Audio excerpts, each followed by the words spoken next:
Indira Priyadarshini cultural ഫോറത്തിന്റെ ആഭിമുഖ്യത്തിൽ മഹാത്മാഗാന്ധി രക്തസാക്ഷിത്വ ദിനം ആചരിച്ചു. ഇതോടനുബന്ധിച്ച് നടന്ന അനുസ്മരണ സമ്മേളനം പ്രശസ്ത നോവലിസ്റ്റ് ജോയ് നായരമ്പലം ഉദ്ഘാടനം ചെയ്തു. ഇന്ദിര പ്രിയദർശിനി കൾച്ചറൽ ഫോറത്തിന്റെ ആഭിമുഖ്യത്തിൽ എടവനക്കാട് അണിയലിൽ മഹാത്മാഗാന്ധി രക്തസാക്ഷിത്വ ദിനം ആചരിച്ചു. രാവിലെ പുഷ്പാർച്ചനയും വൈകിട്ട് മഹാത്മാഗാന്ധി അനുസ്മരണ സമ്മേളനവും ഇതോടനുബന്ധിച്ച് നടന്നു. പ്രശസ്ത നോവലിസ്റ്റ് ജോയ് നായരമ്പലം അനുസ്മരണ സമ്മേളനം ഉദ്ഘാടനം ചെയ്തു.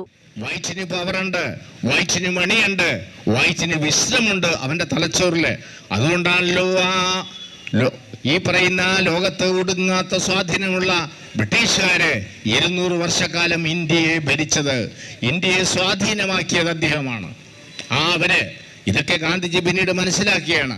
അങ്ങനെ അവിടെ ഇരിക്കുമ്പോൾ ബ്രിട്ടീഷുകാർക്ക് അന്നും അദ്ദേഹത്തിന്റെ ഉള്ളിലേക്ക് ഒരു അഹിംസാ മാർഗമൊന്നും വന്നിട്ടില്ല.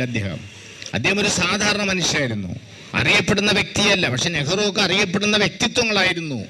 നെഹ്റു പ്രധാനമന്ത്രിയായത് ഒരു സ്റ്റേറ്റ്സ്മാനാണ്. അദ്ദേഹം ഒരു രാഷ്ട്രതന്ത്രജ്ഞൻ. ഇന്ന് രാഷ്ട്രതന്ത്രന്മാരില്ല. അന്ന് കേരളത്തിൽ 1-2 പേരൊക്കെ മുഖ്യ സ്ഥാനത്ത് വഹിച്ചുള്ള രാഷ്ട്രതന്ത്രന്മാരുള്ളൂ. സ്റ്റേറ്റ്സ്മാനാണ് അദ്ദേഹം. ലോകത്ത് സോഷ്യലിസ്റ്റ് കാഴ്ചപ്പാട്, മനുഷ്യസ്നേഹമുള്ളൊരു മനുഷ്യൻ. പിന്നീട് അങ്ങനെ ആരും ഉണ്ടായിട്ടില്ല. ലോകത്ത് വല്ലതും ഉണ്ടായിരുന്നെങ്കിലും അങ്ങനെയുള്ള ഒരു ജീവിത കാലഘട്ടത്തിലാണ് ഈ ഗാന്ധിയുടെ പ്രസക്തിയേറുന്നത്. കൾച്ചറൽ ഫോറം ചെയർമാനും എടവനക്കാട് സർവീസ് സഹകരണ ബാങ്ക് പ്രസിഡന്റുമായ ടി.എ. ജോസഫ് അധ്യക്ഷത വഹിച്ചു.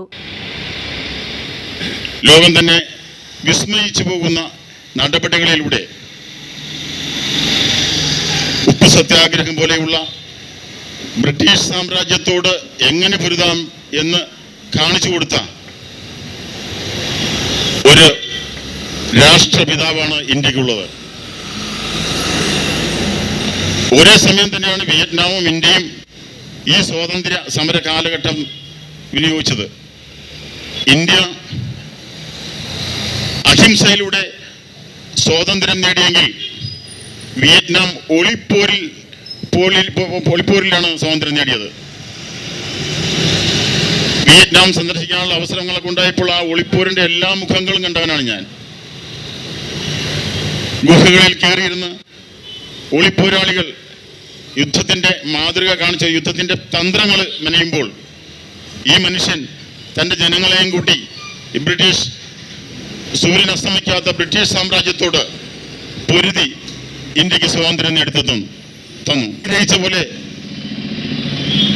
ഇന്ത്യയെ ഒന്നായി കണ്ട് എല്ലാ സർവ്വ ജനങ്ങളെയും എല്ലാ മതസ്ഥരെയും ഒറ്റക്കെട്ടായി നിർത്തി 33 കോടി ജനങ്ങളെ മുന്നോട്ട് കൊണ്ടുപോകാൻ അദ്ദേഹത്തിന് കഴിഞ്ഞില്ല എന്നുള്ളതാണ് സത്യം. അതിവിദുഃഖിതനായ ഗാന്ധിജിക്ക് ഗോഡ്സെയുടെ വെടിയേറ്റാണ് മരിക്കേണ്ടി വന്നത്.